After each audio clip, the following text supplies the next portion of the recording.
Hi, I'm Cameron Miller, and this is Trinity Place in Geneva, New York, and this is a reflection on the readings for the 11th week after Pentecost, in particular, the reading in the Gospel of John. Now, in John's story about Jesus, we hear a harking back to Moses. And whatever we read in the Bible is family history, and it's interconnected across 1,000 years or more, whether those connections were actual or mythological or theological.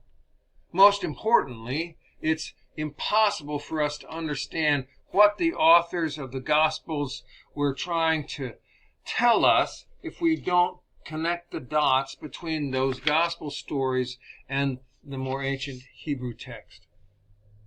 Trying to understand the Gospels without understanding those connections would be as if we conducted foreign policy in the Middle East without also understanding the history and relationships between Sunni and Shia and British colonialism. Oh, excuse me, we did that. And see how well that turned out.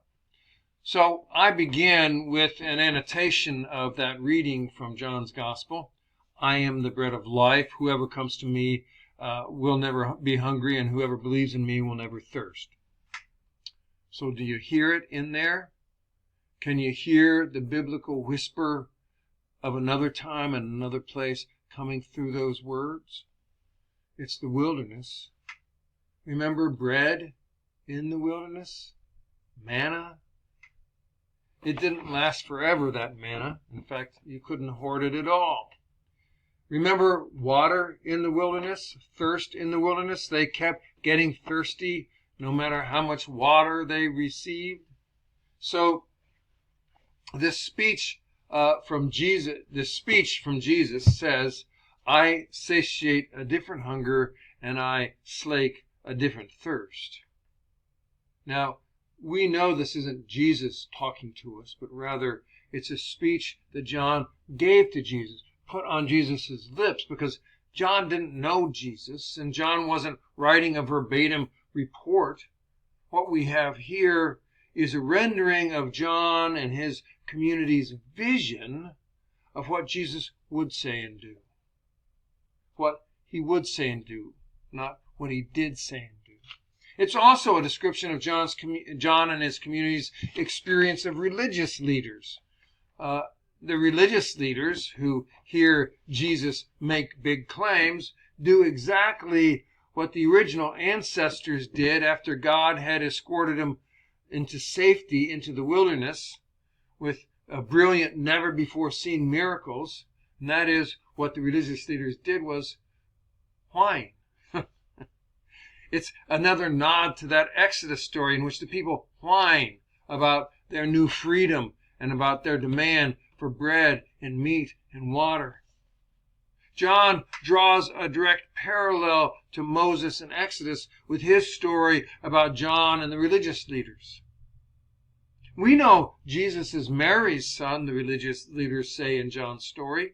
He has no father in heaven or anywhere else, they say. We know where he lives. We know where his address is, they say. If we know where he comes from and we know where he lives, then how can he be bread from heaven? It doesn't matter that Jesus just walked on water and fed 5,000, just like manna in the wilderness wasn't enough. And birds blown into the camp to eat meat wasn't enough, and water gushing from rocks in the wilderness wasn't enough. In response to their whining, Jesus says, stop, enough already. But the religious leaders haven't had enough. The people trotting behind Jesus, hoping for more bread and more fish, or a healing or two, haven't had enough either. Now, I suppose there are all kinds of punchlines that we can read in these stories, but here's the punchline that resonates the most with me. It may tell you more about me than it does about the story. When it comes to things that really matter to us, no one can satiate our appetite for more. Answer my prayer today, and tomorrow I have another one. And if you don't answer that one, then I'll be just as agitated. When blood is gushing from one wound, it doesn't matter, it doesn't make any difference to us that another wound has been bandaged. What about this wound? This is the real life, there are real life implications for us in this.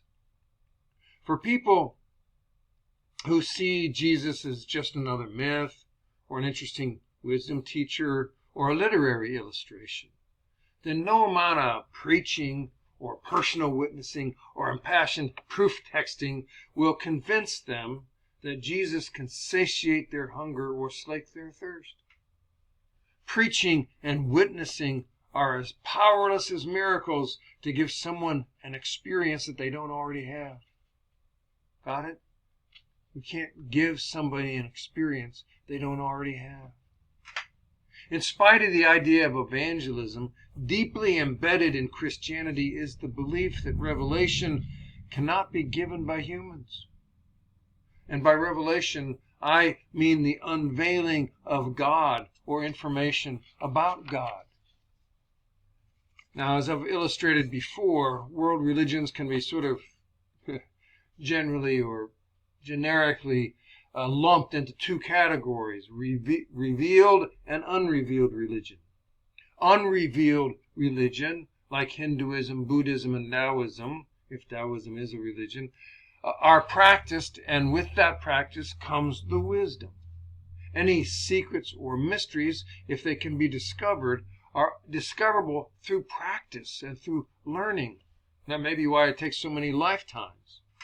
In revealed religions, like Judaism, Christianity, and Islam, that which is important to know is revealed by the one and only source, God. No matter how hard we practice the spiritual steps, God will not be revealed unless God reveals God's self. It's all God's action, none of ours. So according to our wisdom tradition, we're powerless. No matter what we do, no matter how we live, no matter how good or bad or ugly we are, if God wants to be known or unknown, it's God's choice. But this is also true. Whatever is here in the field all around us to be seen and heard and known will go unseen and unheard and unknown if what we're doing is whining and cheeping more and more like little baby birds. While it's true that no amount of preaching or teaching will reveal the mysteries and love of God, it is also true that we can always be more open to the presence of God that is right here and right now in this very moment.